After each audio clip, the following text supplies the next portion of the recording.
ये कहानी उस समय की है जब त्रेता युग के नायक प्रभु श्री राम द्वापर के अंत में श्री जगन्नाथ बनकर नीलाचल धाम में विराजे थे।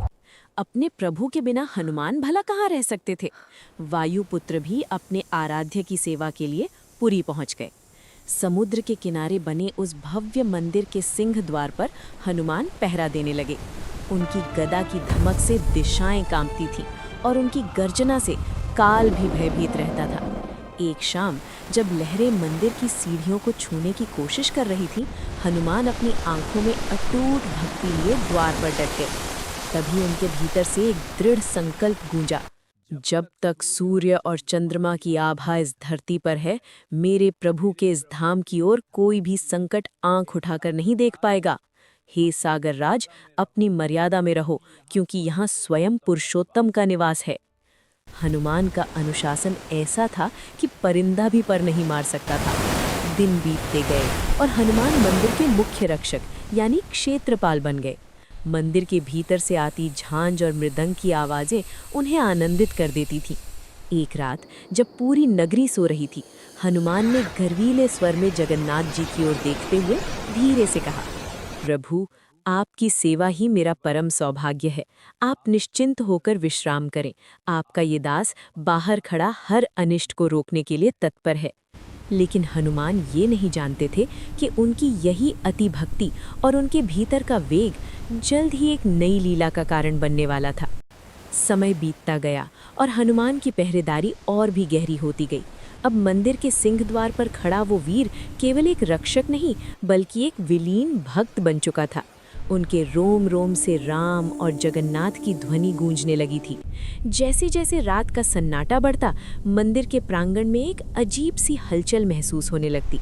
हनुमान अपनी आंखें मूंदकर ध्यान में मग्न हो जाते। लेकिन ये ध्यान साधारण नहीं था।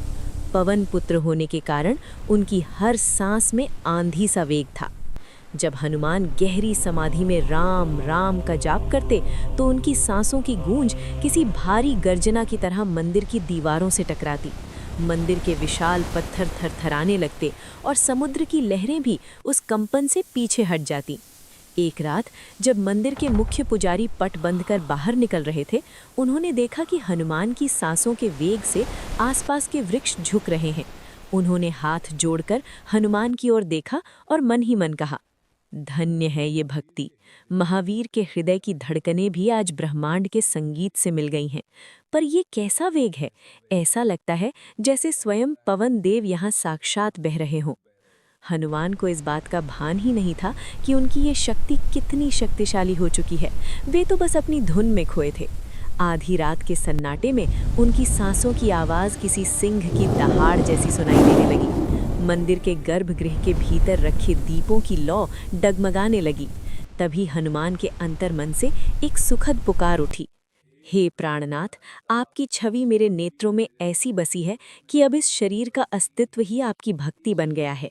मेरी हर सांस, मेरा हर स्पंदन बस आपके चरणों की धूल है।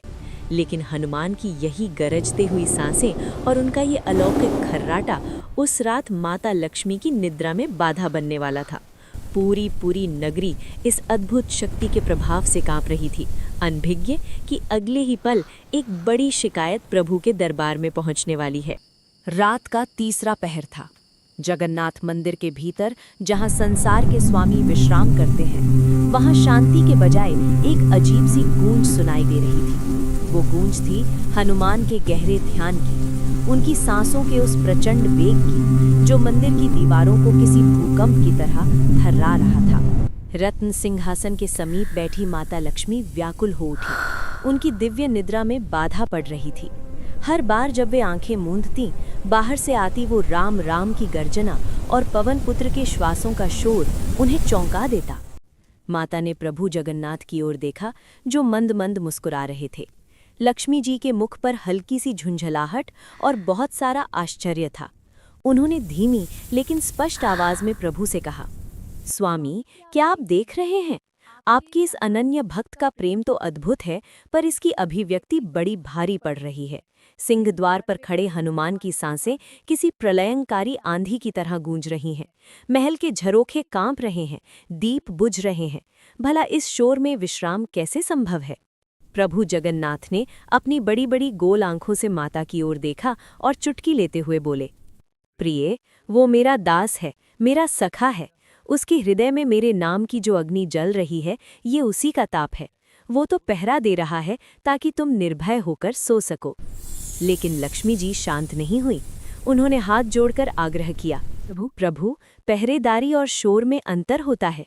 हनुमान का समर्पण महान है, पर उनकी ये गर्जना असहनीय होती जा रही है। यदि वे इसी तरह यहाँ डटे रहें तो नीलाचल धाम की शांति सदा के लिए खो जाएगी। या तो उन्हें शांत रहने को कहिए या फिर उन्हें यहाँ से कुछ दूर स्थान दे। प्रभु जगन्नाथ जानते थे कि हनुमान को शांत रहने को कहना असंभव है, क्योंकि उनकी सांसें ही उनके प्रभु का नाम थीं। उन्होंने मन ही मन एक लीला रची और माता की ओर देखते हुए दृढ़ स्वर में कहा, ठीक है देवी, तुम्हारी इच्छा सर्वोपरि है। भक्त और भगवान के बीच का ये प्रेम अब एक नया मोड़ लेगा। कल सूर्योदय से पहले हनुमान को इस द्वार से हटना होगा। उधर द्वार पर खड़े हनुमान को आभास भी नहीं था कि उनकी ये शोर भरी भक्ति उनके भाग्य में एक लंबी यात्रा लिखने वाली थी। ब्रह्म मुहूर्त का समय था। आकाश में तारों की चमक अभी फीकी नहीं पड़ी थी कि प्रभु जगन्नाथ स्वयं चलकर सिंह द्वार पर आए। वहां उन्होंने देखा कि महावीर हनुमान अपनी आंखों में अश्रु लिए, हाथ जोड़े, ध्यान की चरम अवस्था में लीन है। प्रभु की आहट पाकर हनुमान ने अपनी आंखें खोली। अपने आराध्य को सामने पाकर वे दंडवत प्रणाम कर उठे। उनके चेहरे पर वही बाल सुलभ जिज्ञासा थी जो त्रेता युग में राम के सामने हुआ करती थी। प्रभु जगन्नाथ ने गंभीर स्वर में कहा, हनुमान, तुम्हारी भक्ति ने आज सिद्ध कर दिया कि तुम पवन पुत्र हो। तुम्हारी सांसों का वेग इतना प्रचंड है कि वो अब इस धाम की मर्यादा और शांति में बाधा बन रहा है। माता लक्ष्मी तुम्हारी इस गर्जना के कारण विश्राम नहीं कर पा रही हैं। हनुमान का हृदय कांप उठा। उनकी आंखों से अविरल आंसू बहने लगे। उन्होंने गदगद कंठ से कहा, हे स्वामी, मुझसे बड़ा अपराधी कौन होगा जिसकी भक्ति ही उसकी माता के कष्ट का कारण बन जाए? यदि मेरी सांसें बाधा हैं तो मैं इन प्राणों का त्याग कर देता हूँ। आप बस आदेश दें, मैं खुद को विलीन कर लूँगा।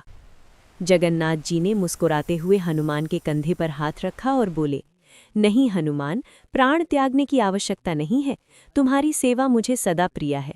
बस तुम इस स्थान से थोड़ा पीछे हट जाओ, इतना पीछे जहाँ से तुम्हारी सांसों की गूंज मंदिर के भीतर न सुनाई दे। हनुमान ने सिर झुकाकर पूछा, प्रभु, इस छोटे से दास को कितने कदम पीछे हटना होगा? प्रभु ने शांत स्वर में उत्तर दिया, केवल 2.5 कदम हनुमान, बस 2.5 कदम पीछे हट जाओ। हनुमान ने आज्ञा मान ली, लेकिन वे भूल गए थे कि वे उस समय अपने विशाल विश्व रूप में थे। उन्होंने अपना पहला कदम उठाया और वो मीलों दूर जा गिरा। दूसरा कदम उससे भी आगे बढ़ा और जब उन्होंने अपना आखिरी आधा कदम रखा तो वे पुरी की सीमाओं को पार कर सिरुली नामक स्थान पर पहुंच गए थे। वहां रुकते ही हनुमान को एहसास हुआ कि वे मंदिर से लगभग 30 किलोमीटर दूर आ चुके हैं। उन्होंने व्याकुल होकर पीछे मुड़कर देखा और पुकारा, प्रभु, मैं तो आपकी दृष्टि से ओझल हो गया। 2.5 कदमों में ही मैं इतना दूर आ गया कि अब आपके श्रीमुख का दर्शन भी नहीं हो रहा। क्या यही आपकी आज्ञा है? हवा में प्रभु जगन्नाथ की गूंजती हुई हंसी सुनाई दी, जिसने हनुमान के विचलित मन को शांत कर दिया। लीला शुरू हो चुकी थी। हनुमान पुरी के रक्षक से अब सिरुली के महावीर बन चुके थे। हनुमान अब पुरी की सीमाओं से दूर सिरुली के शांत और एकांत क्षेत्र में खड़े थे। उनके विशाल शरीर का बोझ धरती सह रही थी, लेकिन उनका मन अभी भी जगन्नाथ मंदिर की ध्वजा की ओर लगा था। प्रभु की आज्ञा मानकर वे वहीं एक ऊंचे स्थान पर विराजे और गहरी समाधि में लीन हो गए। परंतु एक विचित्र घटना घटी। हनुमान इतने विशाल रूप में थे कि जब वे वहां बैठे तो उनकी लंबी और शक्तिशाली पूंछ कई किलोमीटर पीछे खेतों और जंगलों को पार करती हुई कंदागोड़ा नामक स्थान तक जा पहुंची। वह पूंछ धरती पर किसी विशाल पर्वत श्रृंखला या सोई हुई नदी की तरह लग रही थी। तभी सूर्योदय की पहली किरण के साथ एक साधारण किसान अपने बैलों को लेकर खेत जोतने निकला। वो अपनी धुन में मगन था, जमीन की ओर देखते हुए हल चला रहा था। अचानक उसका हल किसी सख्त और जीवित चीज से टकराया। एक तेज ठनक की आवाज हुई। किसान घबरा गया। उसने झुककर देखा तो वहां मिट्टी के नीचे मांसल और सुनहरी आभा वाली कोई चीज दबी थी। उसने अनजाने में उसे पत्थर समझकर अपने हल से जोर से प्रहार कर दिया। जैसे ही हल का नुकीला सिरा उस चीज पर लगा, पूरी धरती कांप उठी। मीलों दूर बैठे हनुमान की आंखें अचानक खुल गईं।